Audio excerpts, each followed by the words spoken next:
বাইরে নদীর ধারে ছোট্ট একটা গ্রাম। গ্রামের নাম কেউ মনে রাখে না, কারণ এখানে খুব কম মানুষ থাকে। ছোট ছোট মাটির ঘর, ধান ক্ষেতের মধ্যে আঁকাবাঁকা রাস্তা, আর গ্রামের মাঝখানে একটি পুরনো বাঁশঝাড়ের ঘর। কেউ জানে না ঠিক কত বছর ধরে সেই ঘর এখানে আছে, কিন্তু গ্রামের বৃদ্ধরা সবসময় বলতো রাত হলে সেখানে যাওয়া উচিত নয়। তারা বলে যারা এখানে যায় তারা আর ফিরে আসে না। রফিক গ্রামের ছেলে, বয়স 18। সে সদ্য স্কুল শেষ করেছে। শহরে চাকরি করার ইচ্ছে ছিল, কিন্তু পরিবারের কারণে গ্রাম থেকে স্থানীয় দোকানে কাজ করতে হচ্ছে। রফিক চুপচাপ ছেলে, কিন্তু কৌতূহলী। গ্রামের ছেলেরা তার মতো ভয়ের কথা মানত না, কিন্তু গল্প শুনে হাসত। তার বন্ধু মামুন সবসময় বলে, রফিক, ওই ঘরটা রাত হলে ভয়ঙ্কর, কেউ এখানে একা যাওয়া উচিত নয়। রফিক হেসে উত্তর দিত, সব গল্পই গল্প, কোনো ভূত নেই। রফিকের মা বাড়িতে থাকতো। সে প্রাইভেট কাজ শেষ করে সন্ধ্যার আগে ঘরে ফিরত। কিন্তু যেদিন গল্পটি শুরু, সেই দিন রফিকের কাজ দেরিতে শেষ হয়। রাত নামছে, বাতাসে কুয়াশা, এবং গ্রামের সব রাস্তা ফাঁকা, দোকানগুলোও বন্ধ। গ্রামের লোকজন বা পাড়া প্রতিবেশীরা সবাই ঘরে। রফিককে শেষ বাস ধরতে হবে। তার চোখ পড়ে সেই পুরনো বাঁশঝাড়ের ঘরের দিকে। রফিক ধীরে ধীরে ঘরের দিকে এগোতে থাকে। পায়ের তলায় শুকনো ঘাস কসকস করছে, বাতাসে অদ্ভুত ঠান্ডা ভাব। ঘরটা সাধারণ মানুষদের চোখে ছোট মনে হতে পারে, কিন্তু রাতে এটি ভয়ঙ্করভাবে বড় হয়ে যায়। তার মানে হলো ঘরটা যেন তার দিকে তাকিয়ে আছে। প্রথমবার ঘরের দরজা খুলতে গেলে হাত কাঁপে। ধীর পায়ে সে দরজা ঠকিয়ে খোলে। ভেতরে অন্ধকার, ধূলিকণা ভরা। কেবল একমাত্র বস্তু যা চোখে পড়ে তা হলো পুরনো লেদারের ডায়েরি, যেটা আংশিক ভিজে আছে। রফিক ডায়েরি খুলে দেখেন, প্রথম পৃষ্ঠায় লেখা ছিল, আমার নাম শারমিন, আমি এই ঘরে একা থাকি, রাত হলে কেউ আসে। রফিক কানে শুনতে পায় বাতাসে ফিসফিস শব্দে। মনে হলো কেউ ধীরে ধীরে এগোচ্ছে, কেউ পিছিয়ে আসে, কিন্তু কৌতূহলী মন তাকে থামতে দেয় না। সে আরো ভিতরে প্রবেশ করে, ডায়েরির আরো পৃষ্ঠা খুলে দেখতে শুরু করে।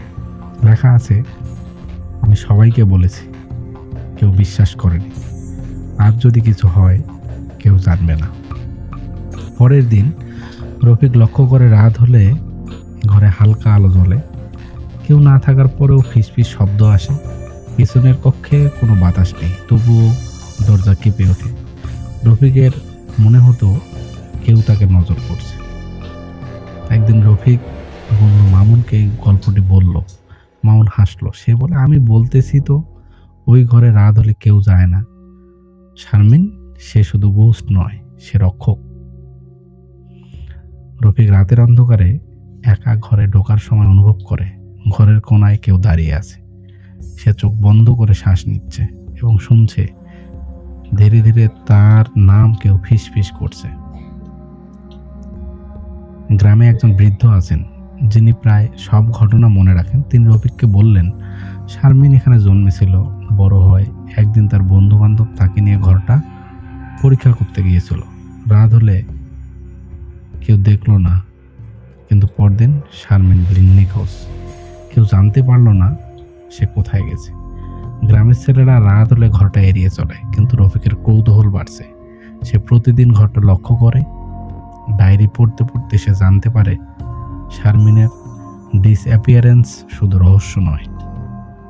কেউ জানতো না রাত হলে যারা আসে তার ঘরের ভিতরে প্রবেশের আগে ডায়েরির শক্তি অনুভব করে। এক রাতে রফিক হঠাৎ রাতে দোকান থেকে ফেরার সময় ঘরের পাশ দিয়ে যেতে লাগলো। কুয়াশা, বাতাসের ঠান্ডা, নদীর ধারে অদ্ভুত শব্দ। সে দেখলো ঘরের ভেতর থেকে আলো জ্বলছে, মনে হয় কেউ দাঁড়িয়ে আছে। ধীরে ধীরে সে ঘরের দিকে এগোতে থাকে। ভেতরে প্রবেশ করার সঙ্গে সঙ্গে ডায়েরি নিজে নিজে খুলে যায়। লেখা নতুন করে পরিবর্তন মনে হলো। নতুন লেখা এসেছে, তুমি এসে গেছো, এবার তুমি যাবে না। রফিকের হাত পা কাঁপছে। সে পিছিয়ে আসে, কিন্তু কৌতূহলবশত তাকে ধরে রাখে। রাত্রি গভীর হয়, হঠাৎ শুনতে পেল বাঁশঝাড়ের মধ্যে কোনো কোনো একটা পদধ্বনি। পায়ের তলায় ধুলো কসকস করছে। তার মানে তার কানে ফিসফিস শব্দ ভাসছে, কিন্তু চারপাশে কেউ নেই। সে বুঝতে পারল শারমিনের আত্মা শুধু গোস্ট নয়, তিনি এক ধরনের প্রোটেক্টর। পরের দিন রফিক গ্রামের দোকানে জিজ্ঞাসা করলো এক বৃদ্ধকে। বৃদ্ধ বলল, শারমিন বেঁচে নেই, কিন্তু নিখোঁজ হয়ে যায়। কেউ জানতো না সে কোথায়।